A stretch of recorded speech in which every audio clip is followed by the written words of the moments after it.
All right. Well, here we go. Thanks everyone for being here.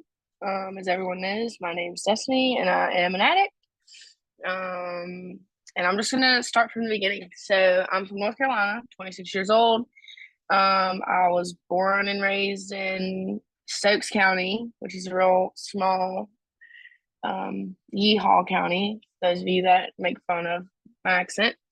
I was born with my father, not my life. He left my mom when she found out she was pregnant. He's significantly older than my mom. And that really didn't change throughout my entire childhood. I seen him one time, and I'll kind of go a little bit more into that. So I was born, and it was just me and my mom living at my grandma's house for, really, I don't remember it, but probably um, Stokes County is near like Winston-Salem, North Carolina, Charlotte, North Carolina. So yeah, I live in a little small town called Walnut Cove, and yeah, my childhood was. I mean, it wasn't awful, but like I can definitely pinpoint some things that left me scarred. So my mom married when I was about 4 or 5 years old, and I have three younger brothers. um, and there was just I grew up, you know, my grandma always told me that I was like the nurturer. Like from the time my brothers were born, I was, pulling a stool up to reach the crib to change my little brother's diapers. And so I was like 5 years old, 5, 6 years old. So I was just always like the caretaker. I was always a people pleaser. I was always trying to do things to make other people happy. And that's where I found, you know, my praise or my worth or things like that. Um, and I never got in trouble. Like throughout school, I was smart. I always passed my classes, and that's another area where I was able to make other people proud of me. And I just did what was expected. I remember, I got to cheerlead a little bit here and there. I played basketball. Like, I played some sports, but like it was never like the extracurriculars were never something that I was really allowed to do like my brothers were. My brothers played every sport, every season. And so like there was just a difference there in our childhoods. But I said that to say like I was the bookworm. Like I was the kid who was like reading books and going to compete like in battle the books or like trying to read the most books out of everybody in my class. Like that's just where I was good at. Band nerd, all those things. So my mom's husband, which was my brother's father, and my stepbrother, who is my brother just the same, he was an alcoholic and an addict too.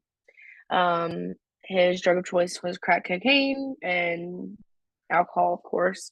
And I just remember, from a very young age, like I remember watching him and my mom get into altercations. I remember hearing them fight all the time. I remember him like stealing my mom's vehicle and leaving for days at a time. Um, and that was just like my normal childhood. Like it was just normal to hear them argue and take my brothers into another room and try to protect them from that. So that's again the nurture in me. And I think like the first major traumatic experience I had, I was 7 years old. My mom and my stepdad had gotten into an altercation. He had left.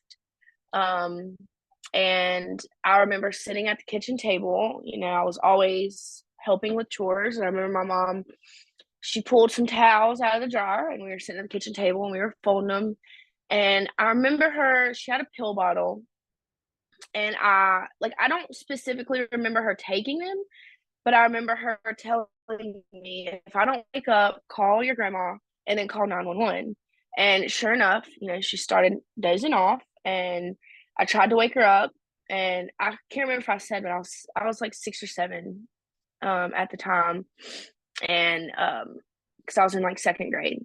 And so I just remember not being able to wake my mom up. And, I ended up calling my grandma, who called the ambulance. And I don't really remember like a lot after, I remember like my grandma like yelling at my stepdad. I remember like the altercation, but I don't really remember having any feelings around like the knowledge of what that situation was. Like now as an adult, I can see that, that was my mom trying to end her own life because she was unhappy. And now as an adult, I know that she has mental illnesses that were undiagnosed and untreated for my entire childhood. Um, so, and of course, like even now, like I wonder, like I can see it from both lights, but like I have to also like admit and keep in mind that there's a part of me that wonders like why. Like I look at my kids and I understand addiction, I understand mental illness, but I look at my kids and I'm like, now at least my kids are enough for me to want to be alive. So like I wonder if like I just wasn't enough for her then. So anyway, like moving on, my grandpa died around that same time. um I was in and out of like we were constantly moving. My mom and dad, or my mom and stepdad, they couldn't pay the bills, so we were constantly getting evicted. Or if we weren't getting evicted, my mom was leaving my stepdad, and it was just a constant cycle of like we're in the same area, I'm in the same school, but we're constantly moving houses. So I think, you know I get it, just really became normal. So there's not a whole lot that stands out. I remember being in middle school, and I can't even tell you what happened, but my mom got mad at me. And probably I mean, like I said, I was a really good kid. Like I did the household chores, I took care of my brothers. And I was in middle school when we were living in Germantown, North Carolina. And I remember my mom telling me to like we got into an argument. I guess she didn't like what I had to say and she told me to get out. And I remember packing all my stuffed animals into two big black trash bags. And I called my grandma and I started walking down the road. And she was, I stayed with my grandma until my mom realized I was gone. And then I had to get back home. But, I say that to say like my grandma was just always my constant. Like throughout, my grandma was always saving my mom. She was always, saving me. Like she was just always there. So then we moved again, and this is kind of when I started getting like old enough. I think I was in like eighth or ninth grade at this time. And I remember, this we were so excited. This was like the biggest house we ever had. It had stairs. I had my own room. My older brother had, well, he's still younger, but he was my oldest brother. He had his own room, and my two younger brothers shared a room. Like it was like we were just in heaven. Like we were so happy because we finally had like a house with a dining room and all these things. And um I remember the first time CPS got called to our house, my brother, and if he watches this he'll probably kill me. But my middle brother, he had like this fascination with fire. He set the bathroom shower curtains on fire, set a trash bag on fire. And he like our discipline was always, we got our tail whooped, like it wasn't like I'm taking this away from you. It wasn't that. Like it was very physical discipline. And I remember, social services got called, and that was like the first time I remember anything like that. Um and this house, like it was just full of bad memories. Like we finally got a nice house that had more than like two bedrooms. Mind you, it's four kids, two adults. And like I have a few good memories here and there, like my 16th birthday or not my 16th. I don't know. It was a birthday party. I think I was in high school.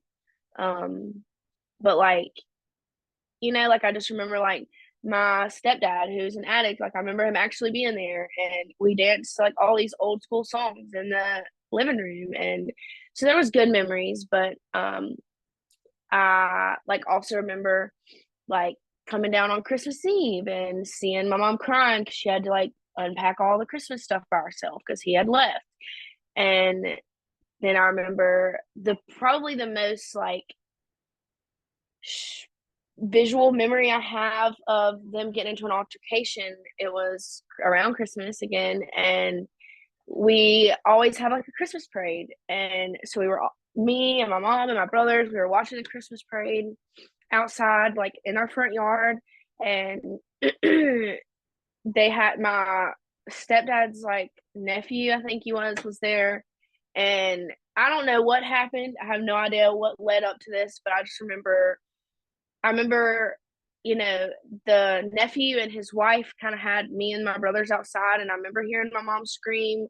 So me being me, like I run inside to check on my mom, and I remember seeing my stepdad like pulling her across the living room by the head of like the hair on her head, and I jumped in. That's my mom, and I remember him like taking this like a top to like this glass table, and like it ended up smashing over my head. And like I just like I don't really remember much after that except for the other adults finally jumping in and kind of splitting it up. But like my mom still stayed, like even after this, like it was just time and time again, like me and my brothers witnessed a lot of these things. So finally, sometime after that, he ended up moving, we ended up moving, and we got another house. And you know, my mom was after my mom finally left my stepdad and they got a divorce. My mom was very like there was just always someone else. She was like almost as if she was scared to be alone. And it was like I can see that now. Like I had to actively pay attention to that in myself so that I didn't do the same thing. Um, and you know, she moved. We were in a trailer and we ended up moving to another place after a little while of them being separated. And so I'm in like I don't know, I'm in like 10th grade now, and high school was like I was still good. Like literally in my entire high school and middle school, elementary, I never got sent to like detention or like out of school suspension. Like I was always good. I was always smart. I went to an early college. And so for those of you that don't know, that's like a high school, and they partner with a community college, and you get to go and you get to earn your high school diploma and your associate's degree all at the same time. And I like excelled at that, right? I excelled until I started drinking. And I had my first drink. I was with these three girls or two girls. It was three of us, and we were super close. And I was like 16. I had my license, and we went to her house. And her mom let us drink. Like I remember her mom asking, like, "What do you want?" I'm going to the store. Her mom had like a whole like bar underneath her cabinet, and we would just drink. Like we would, I mean, we would stay there. That's how it started, and we weren't allowed to leave, but it was okay for us to drink as long as we stayed there. And then eventually, of course, we started going to parties, which meant we were drinking and driving. And then I started smoking weed, and I was smoking cigarettes, and it just like kind of snowballed. Like one thing led to another. So, but about from like 16 to 18, like I hadn't really done anything other than drinking, smoking. But it was to the extreme. Like I was functional, but if I was not at work, I was drinking, I was smoking, I was drinking and driving, I was going to the clubs, you know, like I was just doing all these things. So then, oh, I got to backtrack.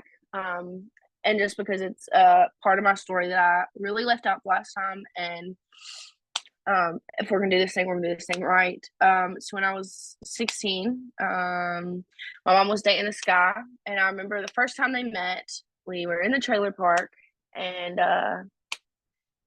they met. I don't know what happened. I don't know if we were like moving our boxes in or if we were like taking groceries in. But I remember, you know, it was like three other trailers around us, and then you go down and there was some more. But like instantly, like they didn't even go on a date. Like he just moved in, and that was the cycle with my mom. And so yeah, anyway, we ended up um they were together for quite a while, and I guess like give all the details to make sense of it. I was a freshman and I was dating a senior, and went to the beach together. My mom allowed it. His family was there, of course. Like, so it's just like this big thing. We went to the beach. Well, he had an older sister, and we went to the mall, like the outlet near Myrtle Beach, and I bought my first. I can't believe I'm telling you guys this. Whatever. I bought she like his older sister. I can't look at Sharon. Bought me my first pair of thong underwear, and for whatever reason, I had like so much shame around my mom knowing that I had a pair of thongs. And so, like, whatever, I came home and like I did my own laundry anyway at this point. So I didn't think she was going to find out. Well, sure enough, she didn't find out, but her boyfriend found them. And he, like, I just remember him like coming upstairs and telling me, like, I'm gonna tell your mom about these. And I was like, no, please don't. Like, please don't. Like, oh no, not thongs. Don't tell her. And sure enough, he kept them. And at that age, I didn't realize how weird that was until other things started happening. And that was just like the start up to some very, like, just some tragic events that had like a lot of long term effects on me. I in my 16-year-old mind, like I told my mom that he was doing weird things. And like looking back now, like I didn't come out and straight say exact details to her, but I told her a lot of like he would stand by the bathroom door or like go outside and stand at the like when I'm in the shower, he would stand at um the window like while I'm undressing and dressing. And like I would catch him like standing by my bathroom door, that's or my bedroom door while I was sleeping, and that's how it all started. And like when I went and told my mom about it, she just didn't believe me, and I don't know if she just didn't want to be alone or I don't know. So for a long time I was in the bed with my younger brother. I just slept in the bed with him, and to this day, him and I have a relationship that is just he was like it's just unexplainable. Like he's always been almost like my own. Um and I always have found like safety with him and closeness with him more so than my other brothers. So anyway, back to let's see, I was like 18, I think. So I was 18, and for my 18th birthday, me and my friends, I was working all the time. We decided to maybe I was 19. I was 18 or 19. Well, everything at this time was about acid for me and my crew. And we decided that for my birthday, we were going to trip acid. And, and to this day, it was so crazy. Like I look back at videos still that pop up on my memories. I'm just like, wow. And unfortunately, like once I got a taste of more, nothing was enough for me. Every weekend we were tripping acid, and I would work Saturday night till like 9, 10 o'clock, and I'd buy acid for everybody, and we'd trip and we'd stay up all night, and we worked doubles all day on Sunday. And I'm working in a restaurant. And I just remember like for like 2 to 3 months straight, like that was the thing. And I remember one night we had went and we went to this, it was somebody's birthday, and we were supposed to go to this apartment, and we got there and we were like, okay, we're here. We dropped the acid, and right before it started to kick in, they were like, y'all gotta go. And I guess we were just that crazy, like we were tripping. And so I remember like driving, and it was me and four of my best friends in the car. And here we are, like I'm driving down the road, and like I literally keep stopping, pulling over, getting out because I think my tires are flat or I think my car's about to break down. So I keep getting out of the car to check it. And they're like, Destiny, you're driving fine. Please get in the car. Like, please, let's get home. We're going to get arrested. We're going to go to jail. And I'm like, tripping. So everything was fine, like everything was fine. And I met the first night I tripped acid, I was like reintroduced to my kid's dad. And that was a tragic event. Not tragic, because I have two beautiful daughters. Um, so I mean, it was just like it started once I met him. I was introduced to pain pills. I was introduced to Coke. I was introduced to Xanax. I was introduced to Molly. Like we were out clubbing every weekend. Like meth. Like you name it, I've done it. And that I'm not blaming it on him. But like I was really introduced to that party world then. Like his best friend like performed live music and we were always at shows. And so that introduced me to like a whole nother group of people. Um, and it just the pain pills is what really started addiction for me. And I just like it made me feel so good. I didn't have to deal with anything. Like I could get up and perform to everyone else's expectations, and like it was almost effortlessly because I had something to fall back on, something to take away, like whatever emotion, whether I was tired, whether I was sad, like whatever it was, like that was there to take it away. And so I just became pretty dependent on that, within from like 18, 19, 20, 20. I was 20 years old and I found out that I was pregnant. My kid's dad was very persistent from the day we met that he did not want a relationship. Um, and I tried to force that on him.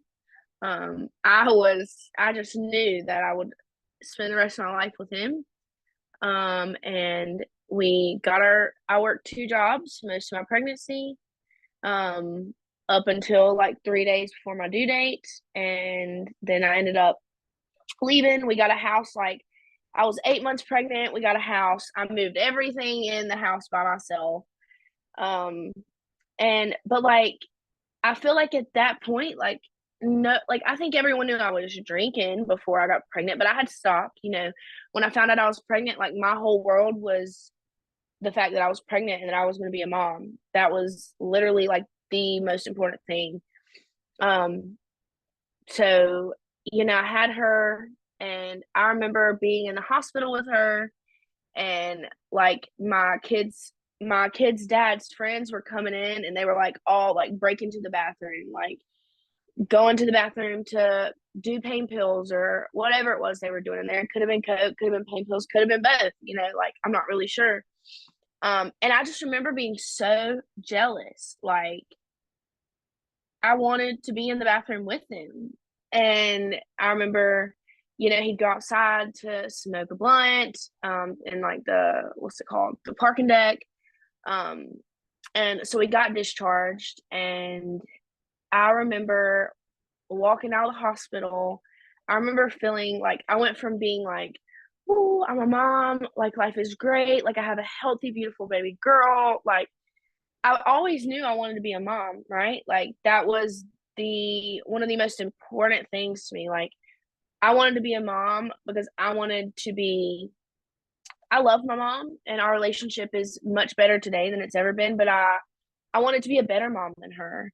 And I don't say that to say that she was a bad mom, because I truly believe that my mom did the best she could with what she had. Um, and I love her, but I knew I knew exactly what I wanted to do different by the relationship and the way that she raised me. So anyway, I remember walking through the parking deck, and I just remember like I literally felt like someone popped my bubble. Like that's the best way I can describe it. Like I immediately was so scared that I was like, how do I raise a kid? Like how do I do this? Am I going to be able to do this? And I got home, and the first thing I did was I laid my little girl down in the back room and went in the living room, rolled a joint, started smoking. I remember sitting on the couch. My heart was like beating out of my chest. I just knew social services was going to come knock on the door and take my daughter away. And I really wish that I had put more thought into that moment. But I didn't. I didn't have the knowledge to play the tape forward like I do today. So anyway, I just continued. Like within a few months, I was back to doing pain pills. I was back to drinking all the time. Like, um, And especially when I started back working, that's when I was working second shift.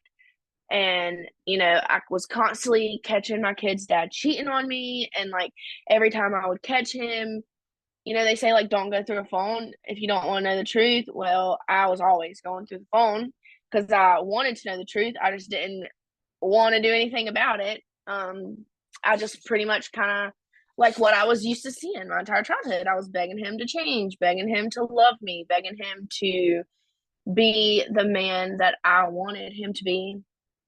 And unfortunately, that never worked out. Um, but it always got turned around on me. Like at one point, it was because I had too much weight from after having the baby. Another point, I was too crazy. Another point, I was this, I was that, I was every single thing he could possibly think to blame it on. And that really did something to me. Like that was the start of like the loss of my self worth. So I got really, really bad on pain pills. Like to the point where I woke up, that was the first thing I did every day, had to have it, or I wasn't functioning. Um, and Aria was like a year and a half at this point. Um, like and getting close to two, I believe. And long story short, with that, I was sick one day, and I was calling around looking for some pain pills. Couldn't find any pain pills, so I decided, or I find like I was calling all day. Finally, I got someone to answer the phone, and she was like, "I have one pain pill left. If you pay me for the whole thing, I'll bring it to you and just split it with me." Oh, well, duh, I'm gonna do it. I'm an addict. Like, sounds good to me. You got some? Bring it. So, Aria was there, and she was in the house. So the girl went to the bathroom and got it prepared, and she did her half, I did my half. And and by the way, like I'm snorting pain pills. I wasn't really a popper, and I never used intravenously. I never used a needle. Um, so sorry, I can't clear my throat. Yeah. So as soon as I did it, like I immediately knew that it was not a pain pill. And I wish I could say it wasn't like love at first sight, but it absolutely was. It made me feel so good. Um, I really didn't even want to paint. Like I was like, "What is this?" And she tried to lie to me, of course, but eventually, once I found out what it was, I was like, "Can we go get some more?" And she was like, "Yeah."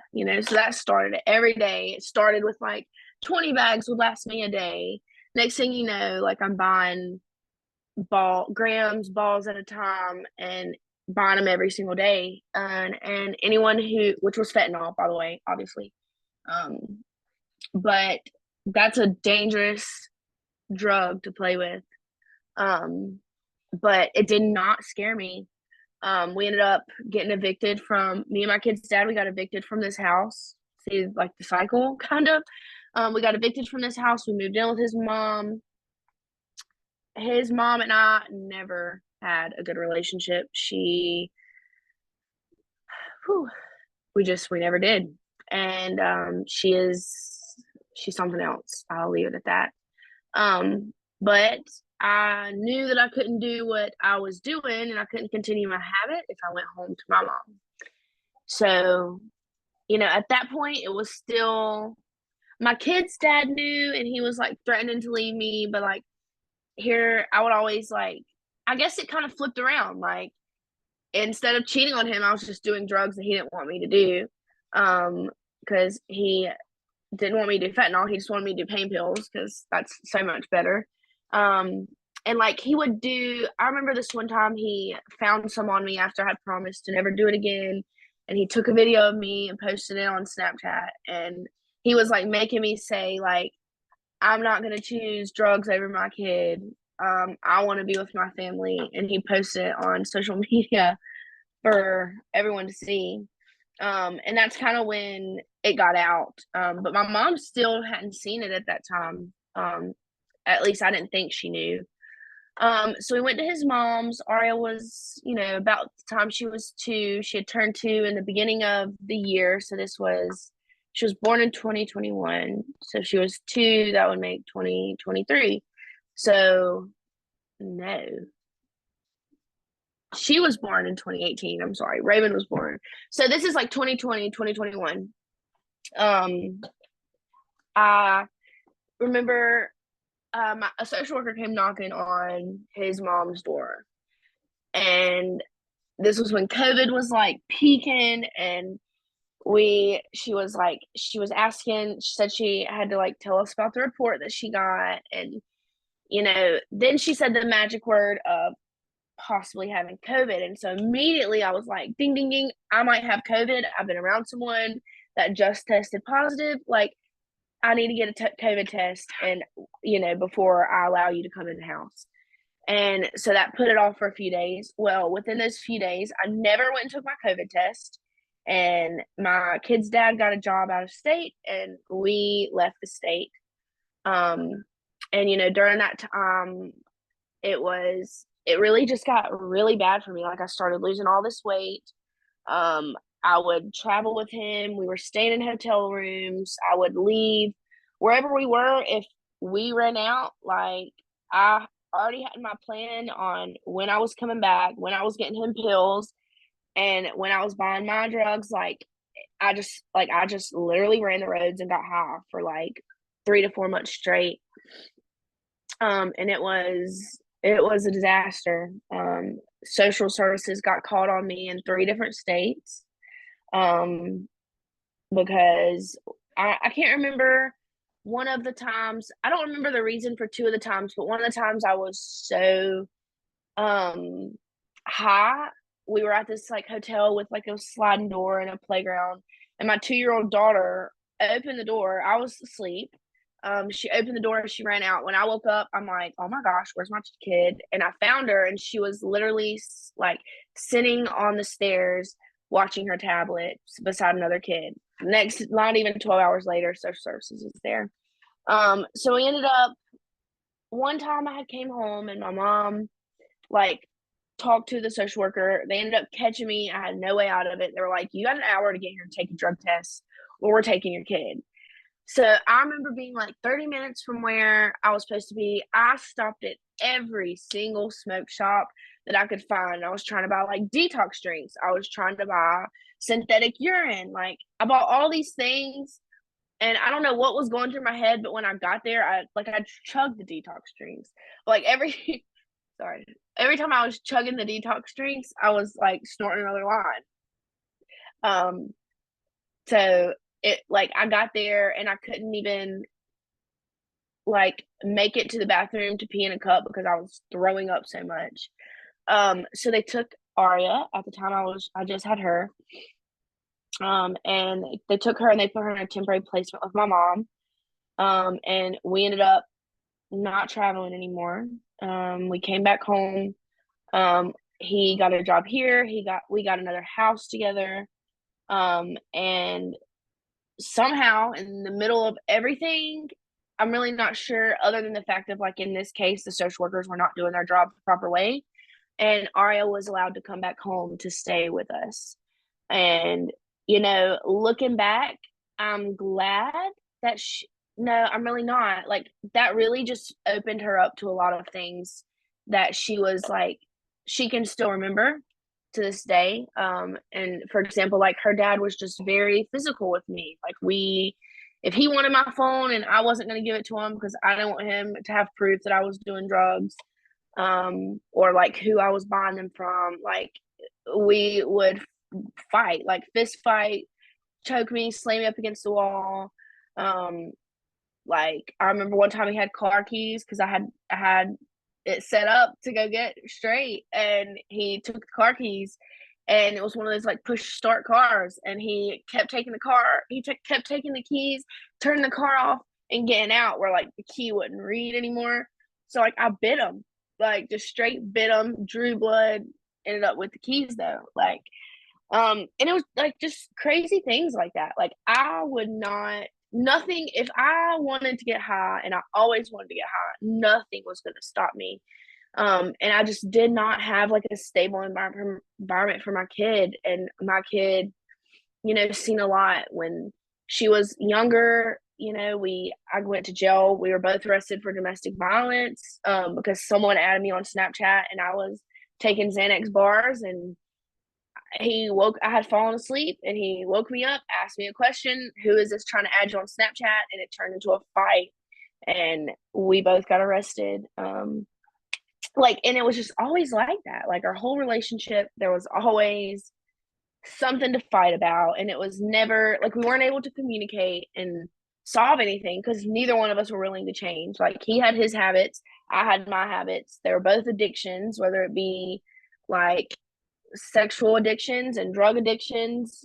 Like we were stuck in our ways. And so I remember this was like 2021, and I got pregnant with my youngest, and I went to the doctor. I had a miscarriage like 2 months before that. And the miscarriage happened. I was pretty early on.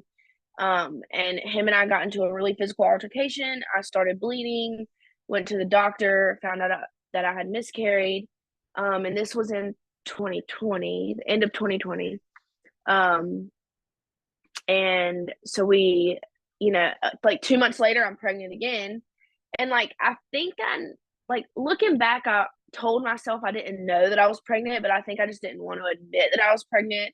Or I thought maybe that I would miscarry again if I like didn't stop using. Like there were just all these things.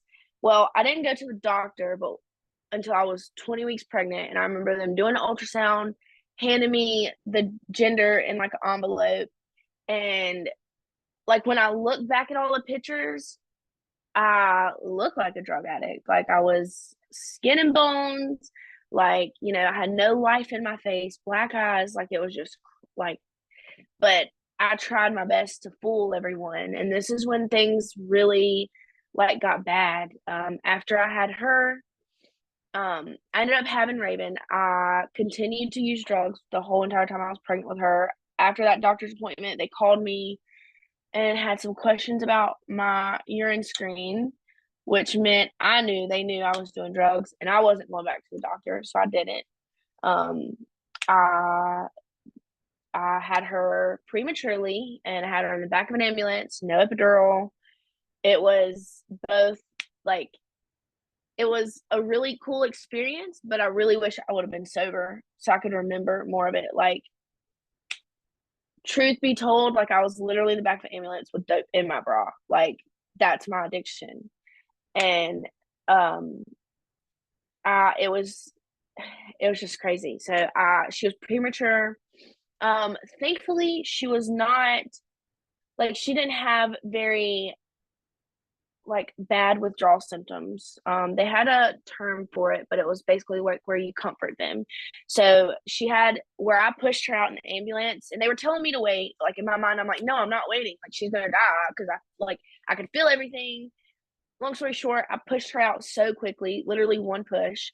Um, like the way that they come out, it wasn't slow enough, so she had a lot of like water retention in her lungs. She was on a feeding tube, IV in her arm, literally like her whole arm was covered. Like it was a very scary experience, but the whole time I was there, I was still getting high. So it just like it wasn't enough. Like all these things that have happened, like my daughter's been removed from my home, I'm pregnant again with another child.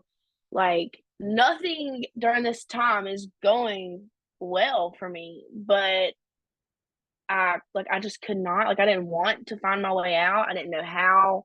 I wasn't ready to give it up. And like from where I stand today, I think it's because I didn't know how in the world I would deal with all of these things that I've like caused, like all the harm that I've caused myself, all the harm that I caused others. Like if I get sober, I have to face that. How am I going to do that? And so I just continued to use because that was the easiest thing for me to do. Um, I've stolen and like lied, and I've done every single thing that you could think of to, get high. It was just insanity. So after I had Raven, she was placed in a temporary placement with another family member. I was not able to take her from home from the hospital. And like I cried, I was sad, it sucked, but it still didn't stop me. Raven was safe, and in the back of my mind, I knew that. I still had Aria somehow. I don't know how that even works, but she was still there. Like, I was fine. Like, I mean, I'm not gonna say I was fine, but I managed. Like, because I could still get high, like, I was gonna get through it. Like, I guess I just thought like a magic wand would wave and a Raven would come back. So I had her in August of 2021. And so like 3 months have passed by. And finally, the social worker convinces me to go to a place in Charlotte called Cascades, and it's a live-in treatment program. And I've done like they had tried to put me in IOP. I always got kicked out or stopped going because they called on like you're still using. Like I could walk into a room and front like I was sober. I could be so high that I couldn't keep my eyes open. But I was gonna tell you, like I would not admit to not being sober. And I was really good at that. Like I was really good at lying. And so I just got kicked out, kicked out, kicked out, never finished it. Um, Never really went and was even open to being put on Suboxone because I did not want to stop doing drugs.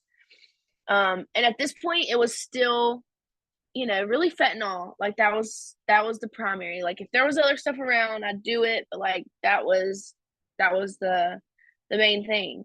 And so then after I had Raven, um, I went in December. They introduced me to this place. I got there. I was able to take Raven with me, which is why I decided to go. Um, and they told me that once I got there, they'd put me on MAT, which would be Suboxone, in my case. Well, when I got there, they took me into intake. I had to quarantine for 14 days before I could go to the doctor. I had to quarantine for 14 days before I could walk out of the apartment. And they put you in this a huge apartment complex, and like 50% of the people are in the program, the other 50 are normal people renting apartments. Well, I got to like day 3, and I couldn't do it anymore. Like I was trying so hard to detox. I remember like yelling at my 3-month old because she wanted me to be a mom to her, and I couldn't handle that. Like I was sick, I was withdrawing, I was angry, and I had one thing on my mind. And so I remember calling someone who lives in Winston. I was like, I have so and so amount of, which was like an hour away from where I was at. Sorry, I forget. At night, people don't know my area. I called him and I was like, look, I got this amount of money. Like, I don't care what you bring me, but I'm sick. Just bring me something. And he did. Like 4 hours later, if anyone knows what it's like to wait on a drug dealer, 4 hours later, he maybe 5, 6, I don't remember. He finally got there, and it was him and someone else in the car, and this someone else just so happened to live in the area that I was from, and just so happened to also be someone who would sell drugs to me. And in that moment, any chance, like if I had any chance of taking the program seriously, that blew it out of the water for me. Um, so it was, I ended up contacting this guy every day, and eventually I got found out again. Like my drug screens were coming back dirty, um, a bunch of different things. But like I ended up, the social worker came and took Raven and told me that the next day I had to go to detox or they were kicking me out of the program. And of course I was like, no, don't kick me out of the program. So I agreed to go to detox. They take me to this detox, and I remember going in, doing my paperwork, and I was just like, I don't want to do this. So I asked for my stuff back. I asked for my phone back, and I sat outside for quite a few hours. And at this point, the guy who was bringing me stuff, we were having relations, and because he could bring me drugs, and he sometimes needed a place to sleep, and sometimes that place was my bed, and it just worked. It was just we both benefited each other, and that's how love works, right? Um, so I remember calling him and I was like, I'm not doing this. Like, come pick me up. And he was like, where are you at? So he came and picked me up. there we go, hotel hopping. He was oh man, what no one can hear, no one can unmute.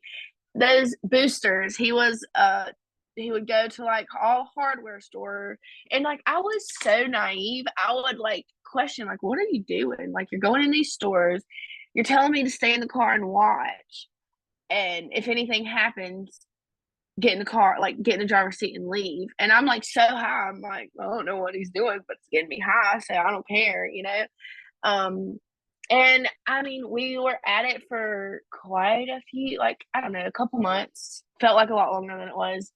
Well, this guy just so happened to have a crazy baby mama who he was not broken up with, like he said he was. And he had a daughter. And that caused like a disruption. Like she'd show up to the hotel rooms, like she'd track us down. It was crazy.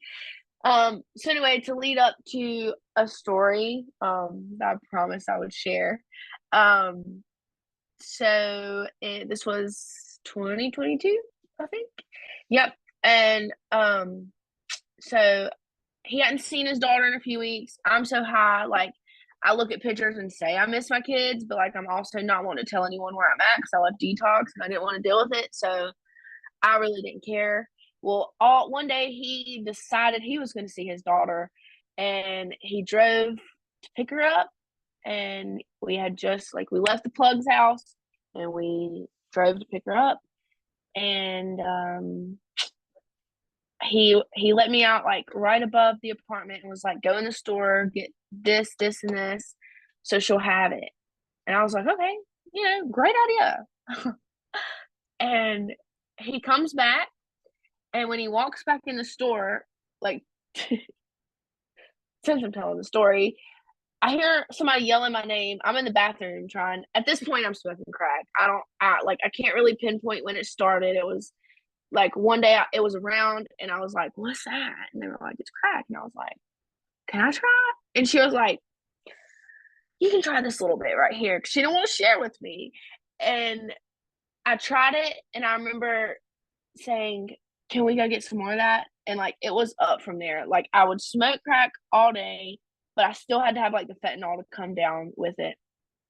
And that, like to this day, that had a hold of me like nothing else ever has. Like I was a fentanyl addict for years, but like there is something about crack cocaine that just, yeah.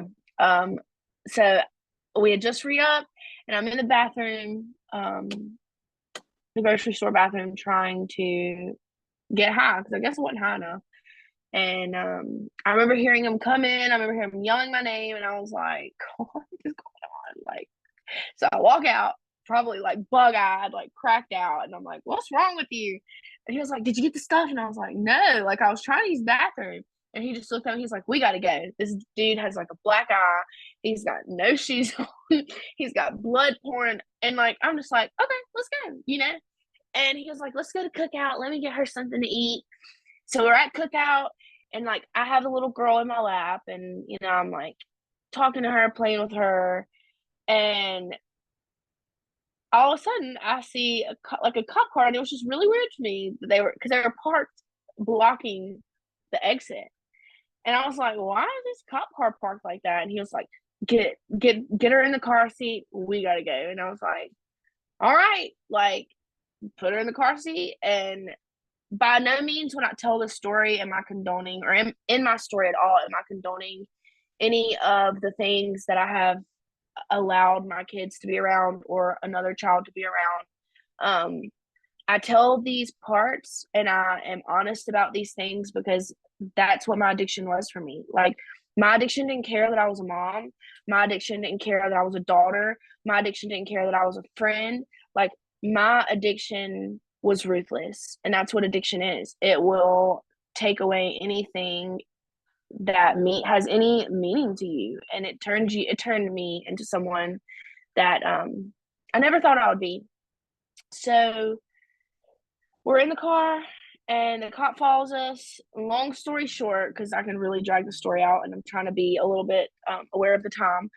Long story short, we're riding down the road, and this anonymous or like unknown caller keeps calling my phone. I'm like, should I answer this? Like, who is this? And he was like, no, don't answer it. And I'm like, okay, like whatever this dude says, I was doing. Like, and I remember like we're in like a bigger city. We're actually in Charlotte, North Carolina, which is where I just went with another person from Raw, which is a little like it was a healthy reminder of where I used to be there. And we passed this like billboard that's like over this bridge, and it's like Amber Alert. Da, da, da, da, da, da, da. It has our car information.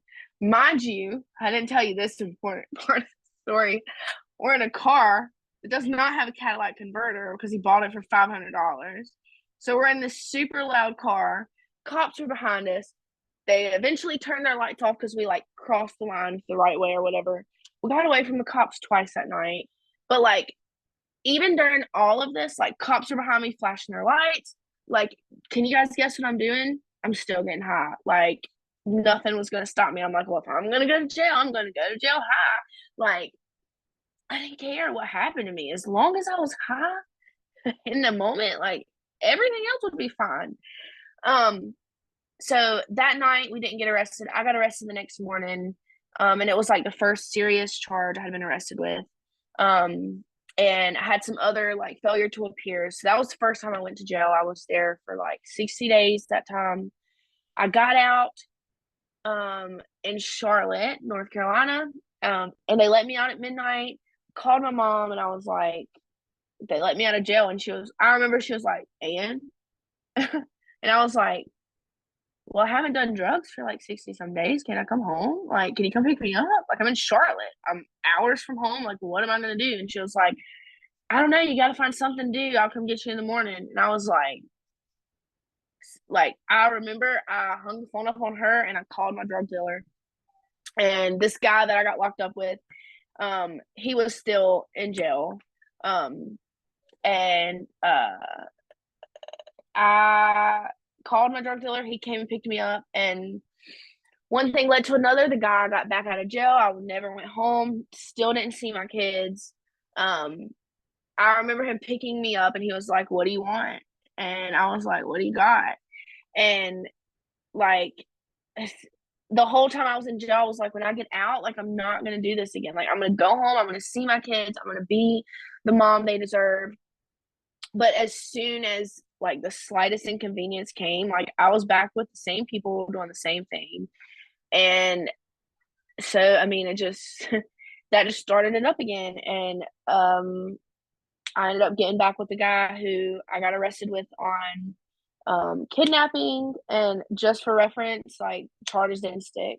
I just feel like that's important. So I didn't kidnap a kid, but I was there.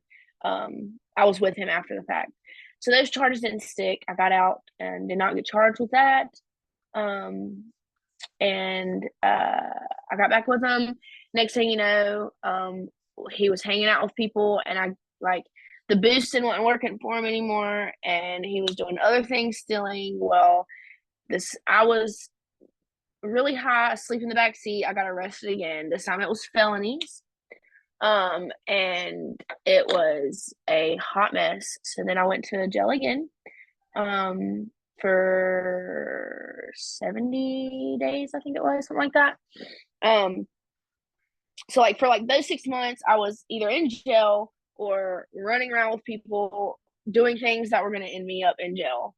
And so then I got out that time, and I knew when I was getting out, I knew I was going to court a certain day, and my kid's dad came and picked me up with my kids. And I remember crying because my daughter, Raven, my 2-year-old now, like I hadn't seen her since she was 3 months old, and she was almost a year old.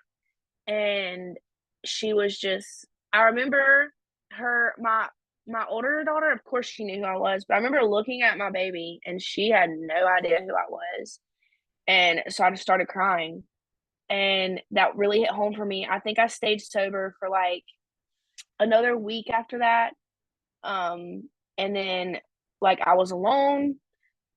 The timing was good. Like I had money, I had the resources. I ended up going to smoke crack again and doing fentanyl again. And that was just, we ended up losing that house again because my kid's dad still had this house that we got back when before I had Raven.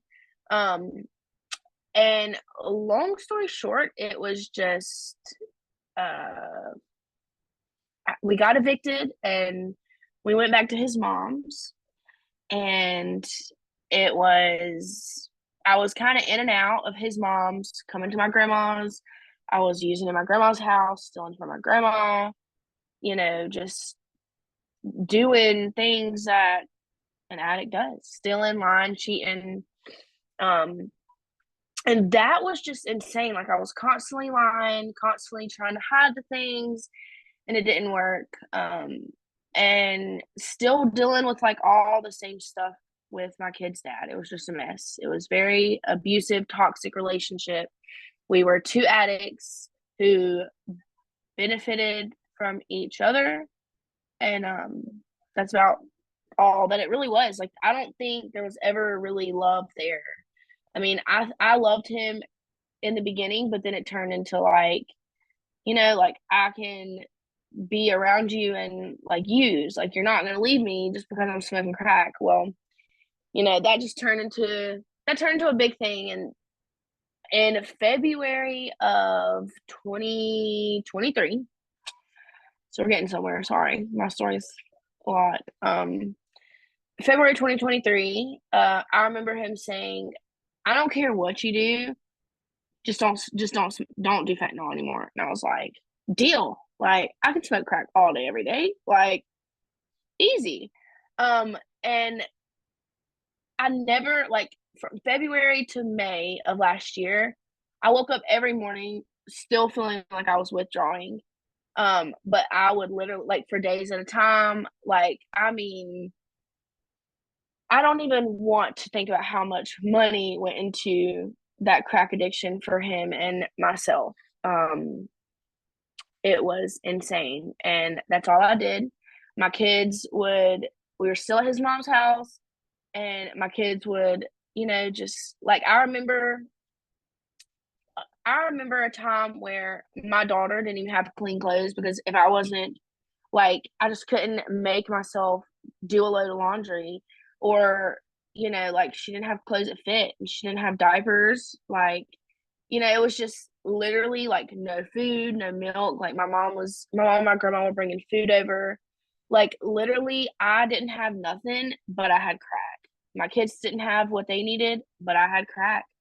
And it was just, like that was the lowest of low. Like looking back, all the things I've done, like jail, you know, like for me, putting like when I truly started putting the essentials of my kids, like the necessities, like when my drug addiction came before that, looking back, like that's where it really got like lost for me. Like my self-esteem was low. I was literally like the smallest I'd ever been in my life. And I just, there were a lot of times when I remember praying and asking my higher power to just like I don't want to wake up tomorrow. Like I don't want to wake up and have to deal with this addiction for another day. Like just take me from this world. Like I don't want to be here anymore.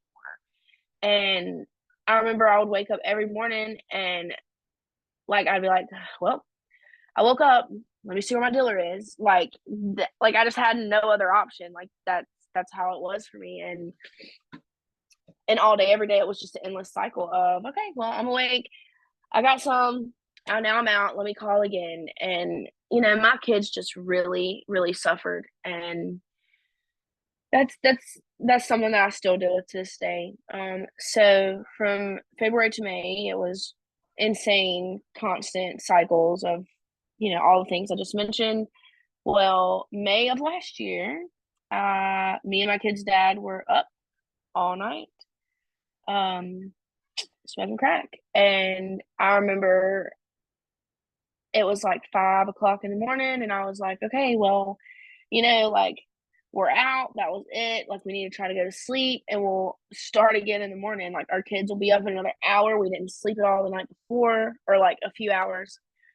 And I still had $10 left, and that we were not going to sleep until that $10 was gone. Um, and that, in a way, I really hate that he just couldn't go to sleep. But another way, like that $10, like literally saved my life. Um, so he went and got the $10 worth of crack from someone. He got back, and I remember splitting it out on a DVD case, and I don't remember who went first. He says I did, which makes a lot of sense. But anyway, I went to smoke it, and I don't remember anything after that. I The next thing I do remember is waking up completely undressed, um, sitting in the living room of my kid's dad's mom's house, and EMS surrounded me, firefighters surrounded me, and I had like this little hand towel that was supposed to cover my private areas. And I remember being so confused, and I remember my head hurting so bad, like I couldn't stay awake.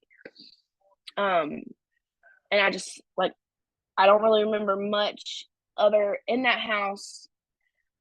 I remember the only thing I remember was I remember when I was on the stretcher at this point. I don't remember being transferred, and I remember seeing she was 4 at the time, but I remember seeing like my 5-year-old run out of the back, um, like crying because she didn't understand why, like what was going on with me. She woke up, and like there's a whole bunch of people that she don't know in uniform, um, taking her mom away from her. And that's one thing that like my daughter still struggles with to this day is like people leaving, people not staying, um, people just being like very inconsistent in her life, and a lot of that is my fault.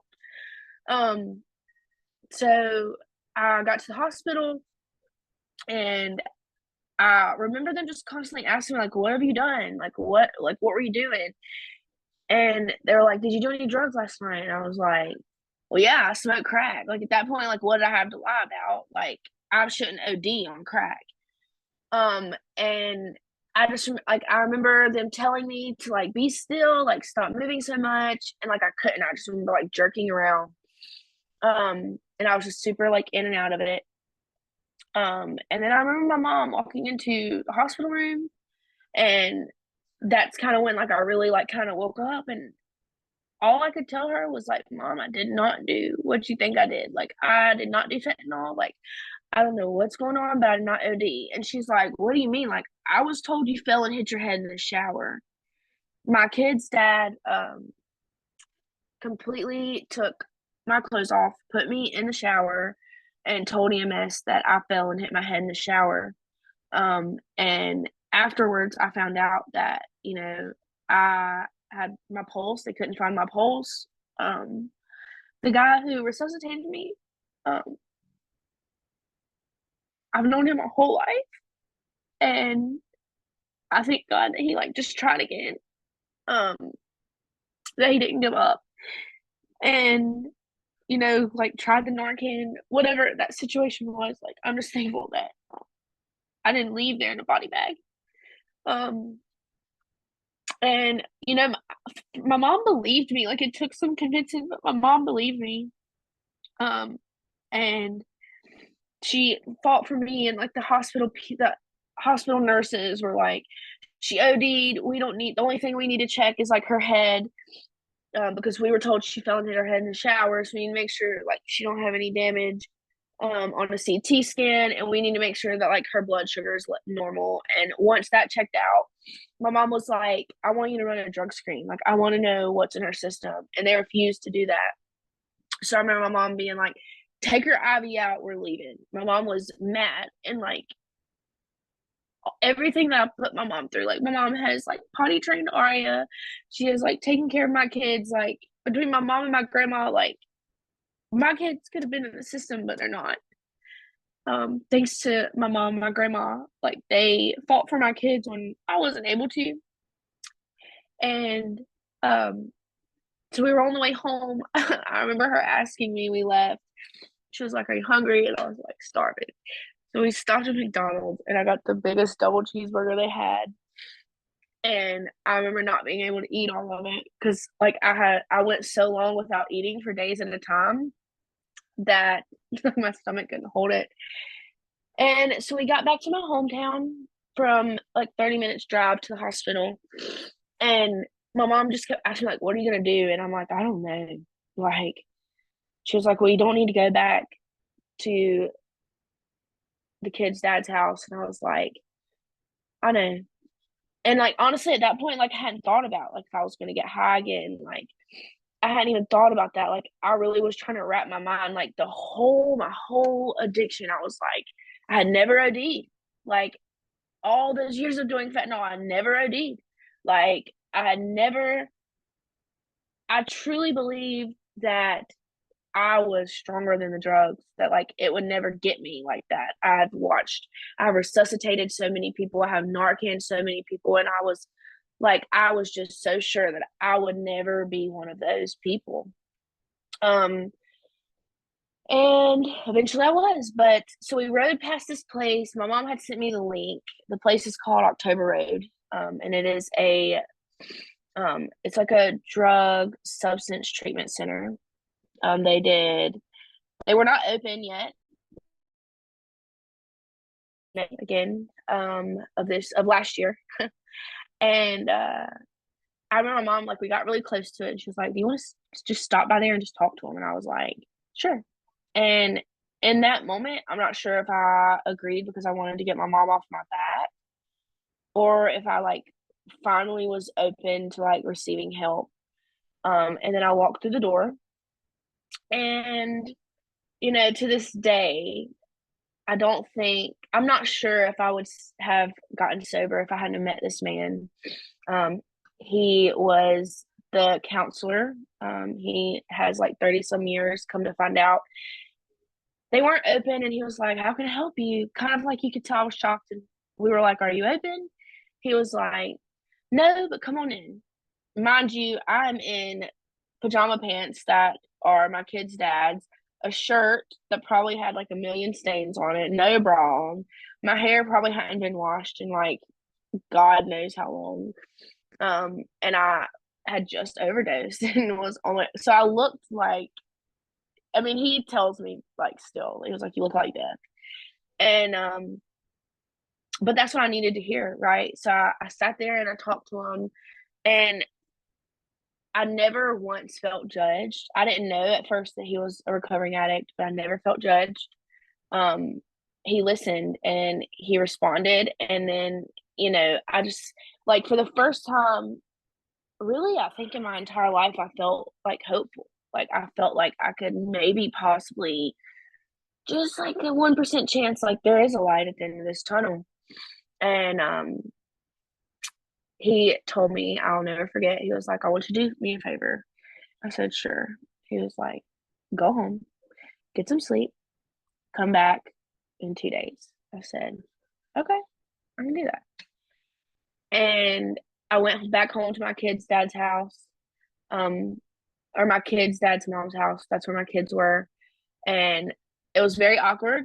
I was like, they gave me like a migraine cocktail, and I was trying to sleep, but he was up all night too. Come to find out, there was a lot of things that happened when I was in the hospital.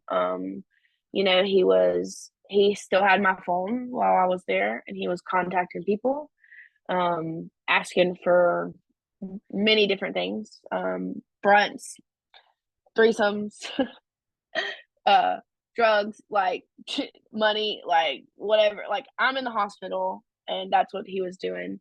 I remember walking back in the house, and the first thing he said was, "Do you have any money?" And I was like, "No." And I went to sleep. And my kids kept waking me up, so I couldn't really get any sleep. Well, midnight rolls around, and his mom was like, "You gotta go. You overdosed in my house. You're doing drugs in my house. You gotta go." And I was like, "Okay, well, let me call my mom. Like my mom's asleep. Like, let me figure something out." And she was like, "No." Like, and I was like, "Well, I'm not leaving without my kids. Like, you got to be kidding me." And she was like, "I don't care where you go." She was like, "But you got to leave right now. You got to get out of my house."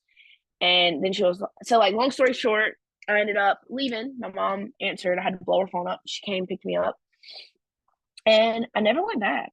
Like I just never went back to my kid's dad. And there were so many on and off situations there. Like for me, that was like getting sober. That was a must. Like even when I first left, I had like thoughts like maybe we could work this out. Like like you've got to get sober, I've got to get sober, and I don't think I don't think that I'd be sober today if I ever went back to be with him. Um, so to the good part, the happy part, um, I stayed with my mom for a while, and I ended up going back and meeting with this guy, my therapist, and I was their first patient there. Did IOP treatment, which is like intensive outpatient therapy for those that don't know. I did that 9 hours a week, and I was the first person to graduate from their program at that location. Um, and from there, like it was just an uphill climb for the most part. Um, around after the time, like after I finished IOP, well, really, I was still in IOP. I was halfway through, and I found like an online platform. The first online platform I found, um, I did like a free meeting that they had, and it led me to another platform, and I stuck around there for a really long time. Oh, I don't know, like 6 months or so, maybe. And then I just did meetings. Like I did as many meetings as I could. I found people that I could relate to. Like, like there's so many stories that I could tell. Like if I told what I just told you guys to someone else, I guarantee you I would not have like the heart reactions. You know what I mean? Like I found comfort, I found safety, I found lightness. And another big part of that for me, which I kind of didn't touch on this, I can't believe that happened yet, but um I started going back to church. I started going to AA meetings. I was in a meeting the other week, and the word teachable came up, and I hadn't really heard that word in a while. And believe it or not, I have heard it quite a few times since like I heard it in that meeting. Oh, like last week I think it was. Um, and so like for the first time in my life, I was like open. I did what I was doing wasn't working. So what do I need to do? And like I just did it. Like even when I didn't want to, I might not have done it as soon as I was told to do it, but I didn't look back. And so I started going to AA once a week. And that was really hard for me because I was the only female in this AA group. It was a bunch of older men. And I was gonna say old, but I'll stick to older just in case they ever watch this clip. But like, and I got a sponsor, and I started with the steps, and like it was meetings, church, like I did the things that I needed to do, like even when I didn't want to. Like I ended up like I wanted when I got sober, I thought all these things would just come right back to me. Like I had lost my license, and like I wanted like a job. I wanted to make money. I wanted to be independent. I wanted like all these things. And I had to just like slow down and like really like take advice and be gentle with myself, be patient with myself. And then like through the steps, I kind of understood and accepted the idea of surrendering and like letting my higher power do for me what I can't do for myself. And like that's still a work in progress. So a little bit forward, let's see. So May, let's see, September, I know I was 4 months because that's the first time, and the only other time I've done a speaker meeting. And so in October, um, try not to. I got a phone call, and my brother had been murdered. Um, he was 24 years old. He was he lived the same lifestyle as me, but he wasn't an addict. He was a supplier. So I guess he was kind of still addicted to the lifestyle. And I remember his his best friend calling me, and I didn't believe him. You know, like he was just in tears. He was like literally standing over his body while he called me. And I hung up the phone and I called Lauren. And Lauren just listened to me cry. He didn't try to give me any advice. He was just there. And mind you, I don't even think I really liked Lauren at that point, if I'm being honest. But like, I knew he would be there. And I knew that, like, I just knew he'd be there. Like, simple as that. Like, it's midnight. We had just got off a meeting and he was there. Like, I mean, I was like ugly crying. You know what I mean? Like, it was awful.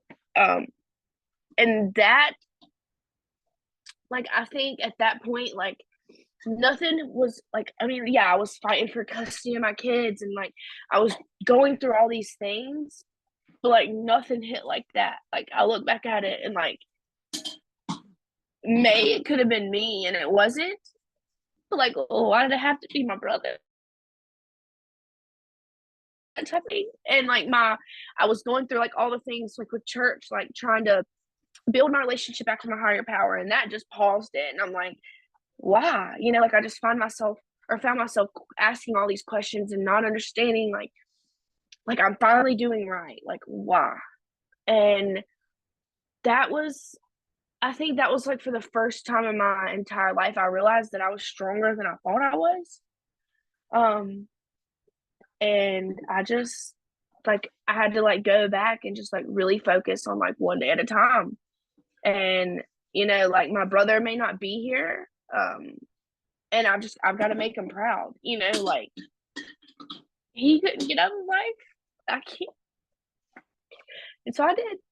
And I have, and I think to this day, the hardest day of my life was, you know, a lot of people would probably say the funeral, but it was having to go in and look at his body. And I just remember, like, in a way, this day will like always stand out to me for more than one reason. But, you know, for the first time, my brothers, like I said, I have three brothers, and my middle one, who set the bathroom curtains on fire, he was very resentful to me. He wouldn't talk to me for a really long time, and he came to the funeral home, and because we were planning the funeral, and for the first time in my recovery in years, he actually had a conversation with me, and he actually gave me a hug, and that was the start to like us rebuilding our relationship. And so, you know, we had like that day stands out because like it's almost like I lost my brother, but like I got a lot closer with my other two. I think they kind of realized that I was serious about my recovery, and I just the only way I got through that was, you know, having my community, my people that checked on me every day, and like God, like I just had to I just had to fall down and just accept that like this is something that like I can't handle alone. And I had to pray, and I just had to like it was not even a day at a time. Like I had to get back to the okay, like let's just make it through this hour, and then we'll see about the next hour, and then we'll see about the next hour. And like it still hurts, but it you know, like I had to go through the emotions, the stages, the anger, the grief, the sadness, all those things. And I miss them every day, every single day. Um, so like I said, during that time, I had to fight for custody of my kids. When I overdosed, social services was called again, and for the first time in my life, I was honest. I told her, "Yep, here's what happened. I did not fall. I did not hit my head in the shower. I overdosed. I was smoking crack and I overdosed. And my baby daddy is not innocent either. We're smoking crack together because he had gave a completely different story. And so I had to go through supervised visitation, and that was rough. And then I had to take like all these drug screens for my therapy and my social worker. And then kind of to like hurry up and get through this, I, I did everything I was supposed to do. Like anything that was asked of me, I did it. And you know, I didn't hesitate. Like, you want me to go to meetings? I'll go to an AA meeting. You want me to pass hair follicle test? I'll pass hair follicle test. Like, you want to cut my hair? Cut my hair. Like, if that's what it takes for me to secure my children's life, like, do it. Like, whatever. And I went through that from May to January. And we went to court in November, I think it was. Um, and our first court date was in November, and it got continued a few times. My kid's dad went to rehab. That's neither here nor there. Long story short, January 11th, which is truly by far the best day of my life, I got full custody of my daughters. And through that experience, it really, like, the court, everything there, like, it drew me close to so many people in these rooms. I remember like my nerves being tore up going into courtroom, and my phone's blowing up because like my best friends from these meetings are like texting me paragraphs of like, like just giving me, helping me find some strength and like the ability to believe in myself that like maybe, just maybe, like I do deserve this. Like I do deserve to have custody of my kids. I do deserve to be their mom. Like despite the years of neglect and, I hate to even say it, but like it's true, the abuse, the drug use, like all those things, like I can be someone else today, and I can be a mother that my kids deserve. And so like, they just really helped me through it. And so I got full custody of them, and I got my license back in November. And I just, like, all the things that I wanted instantly, they were so much more worth it when I worked for it and I was patient, and I was just able to, like, there's a lot of things that I spent months praying for, and then I finally was like, okay, like maybe I'm not gonna get it. And eventually, like, as soon as I kind of was like, maybe it's not meant for me, it would work out in God's way, not my way. Um, and I mean, that was like I think that was the big thing. And I mean, I started working. I hit a year last week. And last week was another test of strength. I hit a year, and I got a job offer the same day to work with the same people that, I ran from for years in social services. I signed up for classes to be a peer support recovery specialist, to help people like me. Like that's what saved my life when I walked through the door at October Road. Um, so I mean, it's just all these things. Like I have to put in so much work every day, and I have to stay on top of my recovery, and I have to wake up and consciously make that decision. Like the first thing I do before I get out of bed, um, well, first I hit my babe, and then I ask God to just like give me the strength to get through this day. Like keep the taste of drugs, keep the taste of alcohol out of my mouth. And every single day that I ask him, he does it. Um, and I just that's one thing that doesn't change. Like I go to my meetings. I might miss a day here and there, but I stay connected. I love, these people in the rooms. They're not even friends anymore at this point. Like truly it's family. And because of Raw, like I found my place in this world, outside of being a mom, outside of being, a friend, church member, like all these things. Like I found what I'm meant to do, and I found my place with people like me who support me and love me. And not a day goes by that I don't keep in contact with, I mean, really everyone. But um, I don't know. I feel like I'm going to start rambling. So I guess that's it.